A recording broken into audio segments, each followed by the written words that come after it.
भारत के कर्नाटका स्टेट में है एक architectural wonder Hampi, Vijayanagar empire की राजधानी। साउथ इंडिया की जो सबसे मेमोरेबल साइट है वो है हम्पी के रूइंस।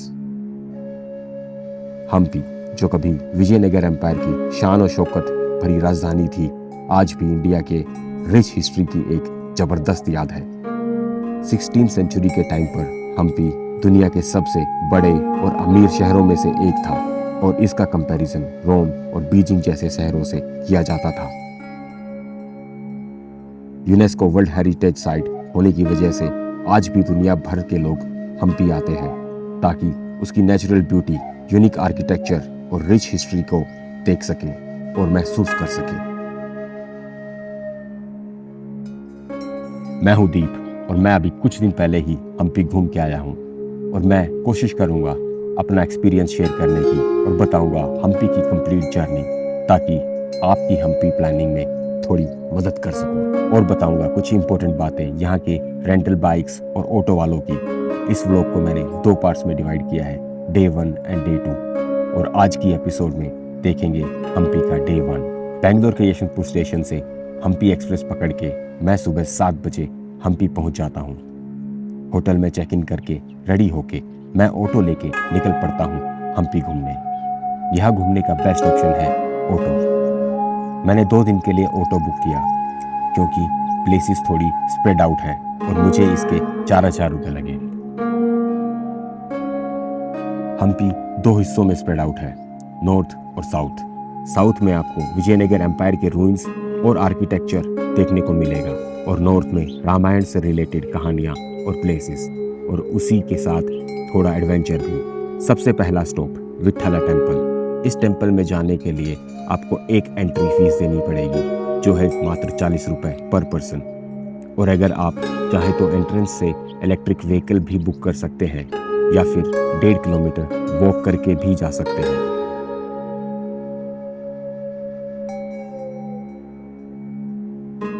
विट्ठल टेम्पल पहुंच के मुझे दिखी एक ऐसी जगह जहां कोई नहीं जा रहा था। मैंने सोचा पहले इसे ही देख लिया जाए। यह है पौराणिक ब्रह्मा टेम्पल। माना जाता है कि यह पहले विष्णु जी का मंदिर था। इसकी दीवारों पर आपको समुद्र मंथन और रामायण से रिलेटेड कई कहानियां देखने को मिलेंगी। फिर आते हैं हम्पी का क्राउन ज्वेल माना जाने वाला विट्ठल टेम्पल में। यहाँ का स्टोन चैरियट हम्पी की आइडेंटिटी बन चुका है। ये वही चैरियट है जिसकी फोटो हमारे 50 रुपए के नोट पे होती है। भारत में ऐसे 3 स्टोन चैरियट हैं जिसमें से एक हम्पी में है। और सबसे इंटरेस्टिंग चीज यहाँ के म्यूजिकल पिलर्स। हर पिलर को टच करने पर अलग म्यूजिक निकलता है। सोचो 500 साल पहले बिना मॉडर्न टेक्नोलॉजी के कैसे बनाया होगा। हालांकि मेंटेनेंस की वजह से अभी पिलर्स के पास एंट्री नहीं थी तो मैं टच नहीं कर पाया। कि वाइब की बात करें तो देखो, बिना गाइड के आओगे तो यहाँ कुछ है नहीं, पत्थर ही पत्थर है। खाली ऐसे देखने के लिए आ रहे तो सिर्फ तुम्हारे लिए पत्थर है और कुछ नहीं है। लेकिन थोड़ी शांति से बैठ के इस जगह को एक्सप्लोर करोगे, फील करोगे, तो तुम्हें महसूस होगा कि वाइब जो है यहाँ की काफ़ी है, पॉजिटिव है। यहाँ से मुझे पता चलता है एक हिस्टोरिकल रास्ते के बारे में जो विट्ठल टेम्पल से विरूपाक्षा टेम्पल तक जाता है। ये 2.3 किलोमीटर्स का रास्ता एक टाइम ट्रैवल है। सोचो किसी टाइम पे यहाँ पूरा एरिया मार्केट्स, हाउसेस और फेस्टिवल से भरा रहता था, आज सिर्फ रूइंस हैं। किसी टाइम पे यहाँ राजा, सैनिक और ट्रेडर्स गुजरा करते थे, आज बस यहाँ कहानियाँ जिंदा है। आगे चल के एक मोड़ ऐसा भी आता है जहाँ पत्थर खत्म हो जाते हैं और तुंगभद्रा नदी के दर्शन होते हैं, जहाँ अगर आप चाहो तो खुद को रिफ्रेश कर सकते हो या इसमें बोट राइड का मजा भी ले सकते हो। Charges 1000 rupees per head. Virupaksha temple Hampi का सबसे इम्पोर्टेंट और अभी भी एक्टिव टेम्पल। ये टेम्पल विजयनगर एम्पायर से भी पहले का है और आज भी यहाँ पूजा होती है। इसके पीछे एक रामायण से रिलेटेड कहानी भी है। माना जाता है कि रावण जब कैलाश पर्वत से शिवलिंग लेके आ रहा था तो इसी जगह रुका था आराम करने के लिए, और तब से ये शिवलिंग इसी जगह पर रह गया। यहाँ की वाइब अलग ही लेवल की है, शांति भी और शक्ति भी। Under water Shiva temple. फिर मैं वहां से पहुंचता हूँ अंडर वाटर शिवा टेम्पल में। मॉनसून के टाइम पे ये पूरा टेम्पल पानी में डूब जाता है। शिवलिंग के ऊपर से पानी फ्लो करता रहता है। हालांकि अभी भी यहाँ पानी जमा हुआ है, लेकिन पानी की क्वालिटी बहुत खराब थी।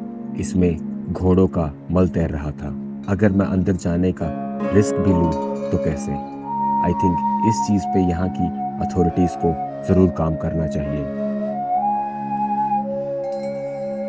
फिर आता है हम्पी का रॉयल एरिया, जो शायद ज़्यादातर एंटरटेनमेंट पर्पस के लिए ही बनाया गया होगा। ये है लोटस महल, जहाँ किंग और क्वींस रिलैक्स किया करते थे। बाहर चाहे कितनी भी गर्मी हो, लेकिन इसके अंदर हवा ठंडी ही रहती थी।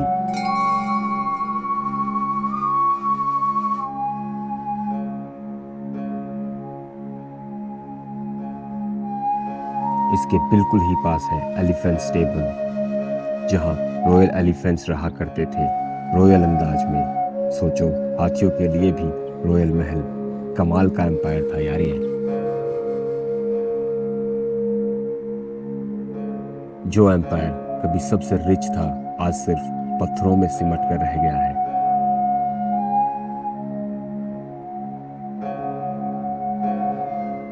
दिन का last stop Pushkarini stepwell.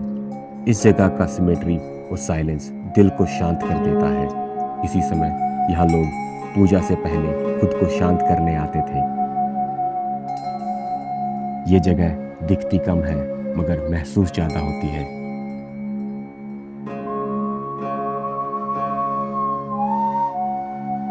Day 1 Hampi को देखने के बाद समझ आया, ये जगह 2 दिन के ट्रिप के लिए नहीं है।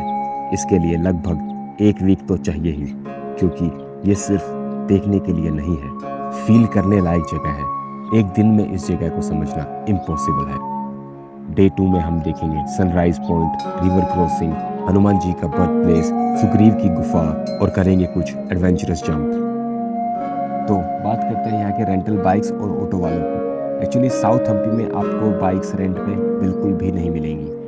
उसके लिए आपको नॉर्थ हम्पी में जाना पड़ेगा बाइक रेंट करने के लिए, क्योंकि साउथ हम्पी में ऑटो वालों की बहुत तगड़ी स्ट्राइक हुई थी, जिसके कारण रेंटल बाइक्स को साउथ हम्पी में बैन कर दिया गया और ये सिर्फ नॉर्थ हम्पी में ही रेंट पे मिलती हैं। और कुछ केसेस में ऐसा भी सुनने में आया है कि नॉर्थ हम्पी से रेंट की हुई बाइक अगर साउथ हम्पी में दिख भी जाती है, तो यहाँ के जो ऑटो ड्राइवर्स हैं वो उस चीज़ को अपोज करते हैं। तो बेटर टू बी सेफ, आप यहाँ पे ऑटो बुक करो, या फिर आप बसेस से भी घूम सकते हो। अगर आपको रेंटल बाइक्स ही चाहिए तो आप नॉर्थ हम्पी में आप जहाँ मर्जी जैसे मर्जी वहाँ पे घूम सकते हो विद द रेंटल बाइक्स।